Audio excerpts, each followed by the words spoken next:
बिमला और अशोक की शादी को कुछ सप्ताह बीत गए थे। वो अपनी शादी के बाद से अब तक कहीं भी घूमने नहीं जा पाए थे।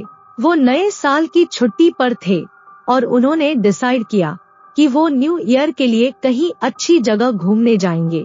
बिमला को पहाड़ों का बहुत शौक था, इसलिए उसके कहने पर दोनों ने देहरादून जाने का एक प्लान बनाया। वो देहरादून में एक होटल में रुके और हर फेमस जगह घूमे और साथ में काफी सुनहरे पल भी बिताया। न्यू ईयर्स इव पर बिमला और अशोक साथ में पार्टी करने एक बार में चले गए और वहाँ पर उन्होंने कुछ ज्यादा ही शराब पी ली। होटल लौटते हुए शराब के नशे में दोनों इतना धुत हो गए थे कि वो बहुत मौज मस्ती में सड़क पर शोर मचाए जा रहे थे। तभी बिमला की नजर थोड़ी दूर पर बने एक बड़े से मेंशन पर पड़ी। वो मेंशन बिल्कुल अबैंडन था, जैसे सालों से खाली पड़ा हो। उसकी बिल्डिंग बहुत ही पुरानी और डरावनी लग रही थी। तो बिमला ने मजे मजे में ही अशोक का हाथ पकड़ा और उसे मेंशन के अंदर ले गई। उसके गेट पर लिखा था रोजवुड मेंशन। उस मेंशन के बारे में दोनों ने सुना तो बहुत था, मगर वहाँ की कहानियों को इग्नोर करके अंदर जाना शायद उनकी सबसे बड़ी गलती थी। मेंशन का फ्रंट डोर लॉक था, इसलिए दोनों बैक साइड से अंदर घुस गए। दोनों अभी भी नशे में थे और उस मेंशन के अंदर जाकर जोरों से शोर मचाने लगे। बिमला दीवारों पर लगी तस्वीरों का मजाक उड़ाने लगी।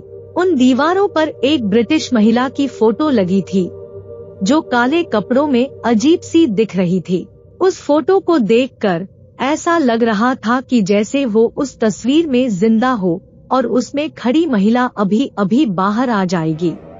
अशोक को उस हॉल में रखे सोफे पर खून के छींटे भी दिखे। उसे महसूस होने लगा कि शायद उन्हें उस मेंशन में नहीं आना चाहिए था। बिमला और अशोक ये सब देख ही रहे थे कि अचानक उन्हें ऊपर वाले फ्लोर से किसी महिला की चीख सुनाई दी। एक पल को बिमला और अशोक बिल्कुल शांत हो गए थे।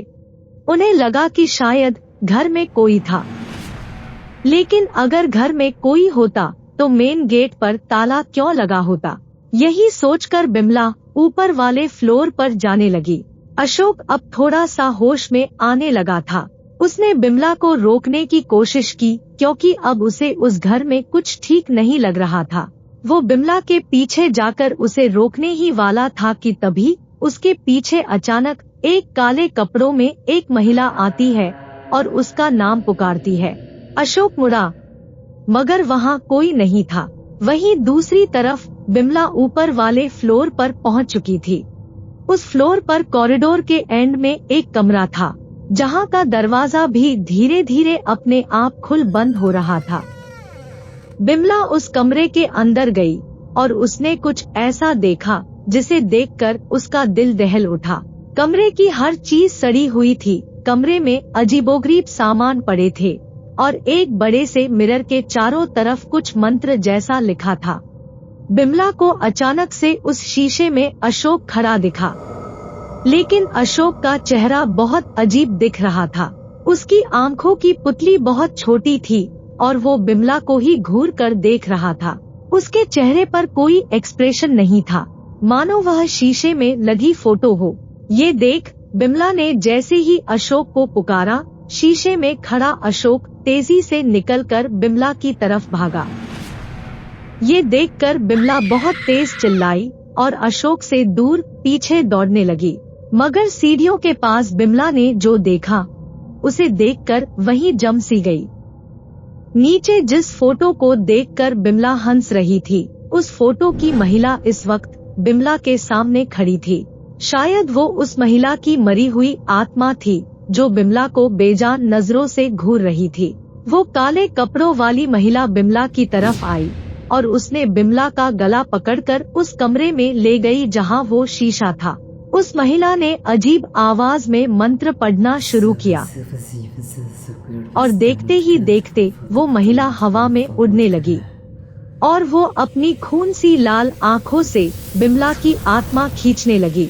उसे देखते देखते बिमला की आंखों से खून आने लगा और उसकी आंखों में अंधेरा छा गया और वो वहीं बेहोश हो गई। जब उसकी आंख खुली तो वह अपने होटल के कमरे में थी और अशोक उसके पास बैठा था। वो हैरानी में उठी और अशोक से पागलों की तरह पूछने लगी कि आखिर वहाँ मेंशन में क्या हुआ था। तो अशोक ने उसे बताया कि बिमला के ऊपर जाने के बाद वह कुछ देर नीचे ही था, क्योंकि उसे अजीब सी घबराहट हो रही थी। मगर बिमला की चीख सुनकर वह दौड़ता हुआ उस कमरे में जा पहुंचा, जहां उसने काले कपड़ों वाली महिला को बिमला के पास खड़ा देखा, जो अजीब सी भाषा में मंत्रोच्चार कर रही थी। वो बिमला का नाम पुकार रहा था, लेकिन तभी अशोक को ऐसा लगा कि जैसे वो महिला बिमला की आत्मा खींच रही हो, और फिर बिमला की आंखों से खून आने लगा। अशोक ने पड़े हथौड़े को उस महिला पर फेंका, पर वो हथौड़ा उसके पार निकल गया और उस शीशे से जा टकराया। शीशा टूट गया और तभी वो महिला बहुत तेजी से चिल्लाई और गायब हो गई। अशोक ने जो बताया उसे सुनकर बिमला को कुछ समझ नहीं आया। उसे कभी पता नहीं चल पाया कि उस रात उस डरावने मेंशन में उसके साथ क्या हुआ था।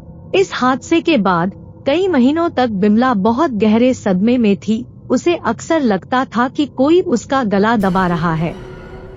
जब वो बाथरूम में नहाने जाती, तब उसे शीशे में दिखता कि उसकी आंखों से खून आ रहा है और वो पागलों की तरह अपनी आंखें साफ करने लगती। कई सारे डॉक्टर को दिखाने के बाद बिमला की हालत कुछ ठीक होने लगी, मगर कुछ सवालों के जवाब बिमला और अशोक को आज तक नहीं मिले। वो महिला कौन थी जिसे बिमला ने रूम में देखा था, और उस आदमी की शक्ल अशोक जैसी क्यों थी? आखिर उस महिला के साथ क्या हुआ था? वो महिला बिमला की आत्मा क्यों लेना चाहती थी, और क्या उसकी आत्मा सच में उसी मेंशन में भटक रही है?